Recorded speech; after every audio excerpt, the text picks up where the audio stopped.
Let's find out what happens now. Can Hannah get to Paul Revere in time? A Trap for Paul Revere. That's the title of chapter 35. Hannah was relieved when she reached the stairs at the other end of the tunnel. The door there was also stuck with ice, and she heaved against it again and again with her shoulder. Finally it gave way, and she looked up into the darkening sky, where the evening star was already glimmering. She walked casually down Marlborough Street with long strides, imitating the demeanor of the young men in the town. She passed several taverns and could hear the boisterous singing of soldiers. When she saw groups of men, she crossed to the other side of the street, hoping they wouldn't speak to Hans and draw him into a controversial argument about the Whigs or the Tories. As she neared the waterfront on Fish Street, she saw the raw wind stung her face, and she pulled the collar of Caleb's jacket high around her cheeks. The lanterns on the ships glowed against the harbor. The long wharf, which always seemed to be bustling with people, was quiet this night. Hannah could see lights in the windows of Paul Revere's home, and shadows of people walking about the large kitchen. One was tall and slim, and Hannah cringed. Was it Dr. Church? She did not have to wait long to find out, for the front door swung open almost immediately, and Benjamin Church came out onto the street. Hannah reeled about and headed back toward the harbor, hoping he would be going in another direction. When she heard the man's footsteps behind her, she walked faster. She came upon a small tavern and slid into the shadow of the doorway, waiting for Dr. Church to pass. When he looked her way, she opened the door and stepped inside the tavern. "Hey, you want a beer, boy?"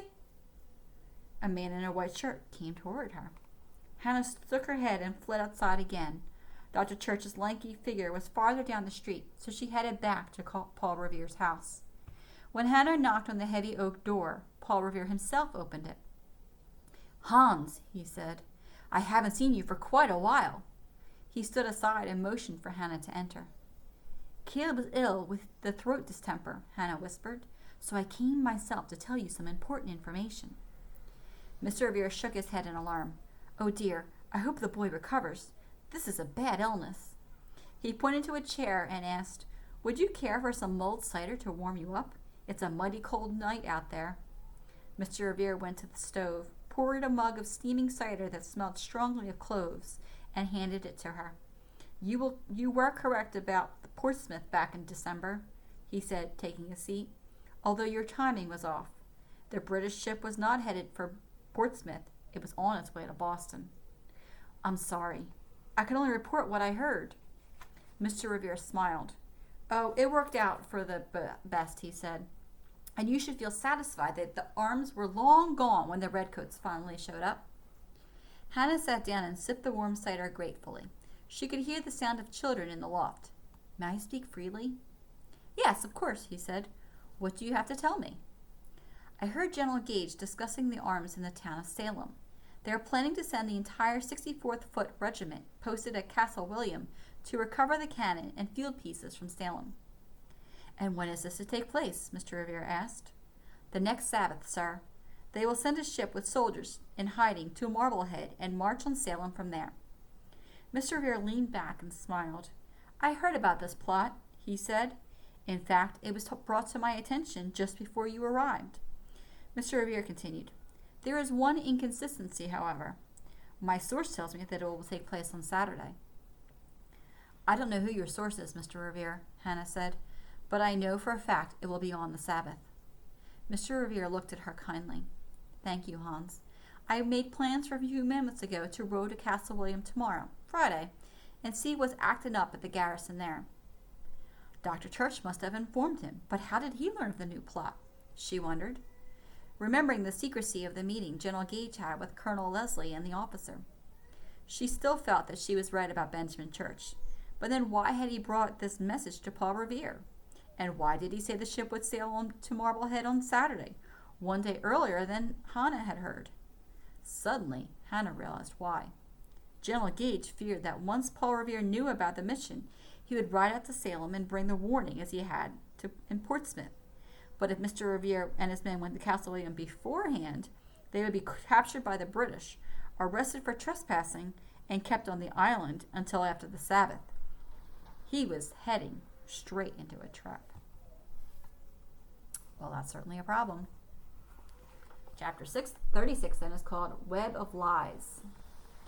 Webs of lies. So there's multiple lies going on. Please beware, Mr. Revere, Hannah said anxiously. If you go to Castle William. But Paul Revere only smiled. You're just a little girl and should not be fretting about things like this.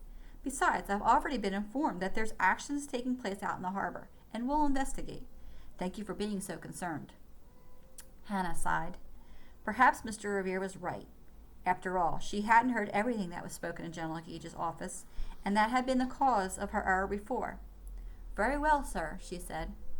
She had a feeling of hopelessness as she headed to the door. No one would ever believe a little girl. What if Mr. Revere was captured out at Castle William? What if it really was a trap and her information about Salem was correct? What could she do? Will and Caleb were both unable to ride. How would her friends in Salem be warned? On Friday, Caleb did not show up at breakfast. When Joseph came in, Hannah asked about him. The boy's feeling poorly. Then looking at Mrs. Dudley, he said, I'll bring him some cider and a slab of meat, if that's all right. Of course, she agreed. I'll fix him a plate. I'll be happy to bring it to him, Hannah offered. Joseph hasn't eaten yet, and I've finished.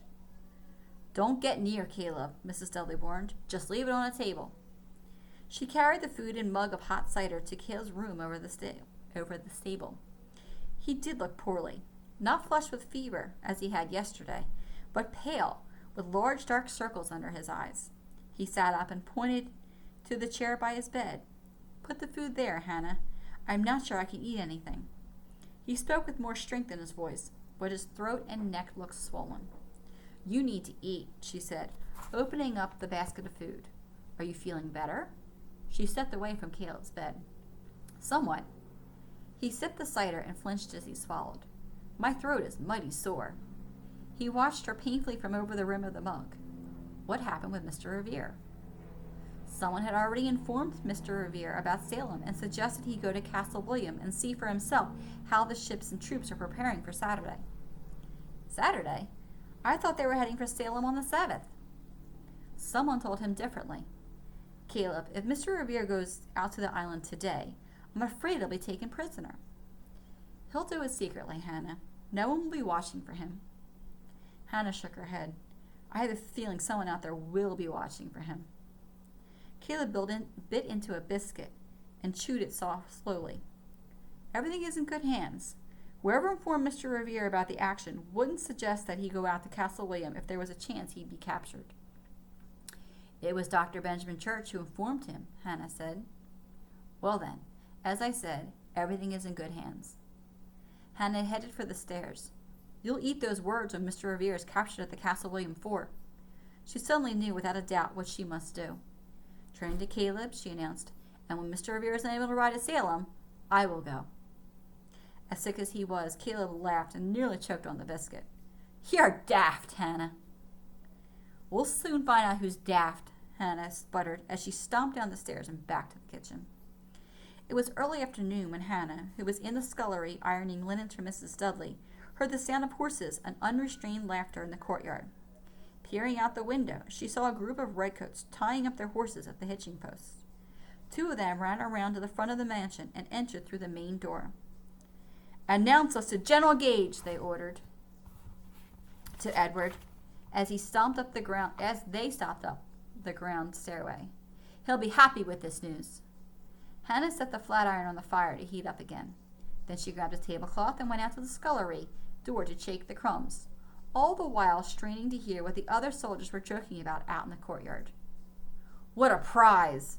Revere and his 3 men caught blatantly spying on Castle William, one of the soldiers exclaimed. It's about time he was thrown in prison, another said.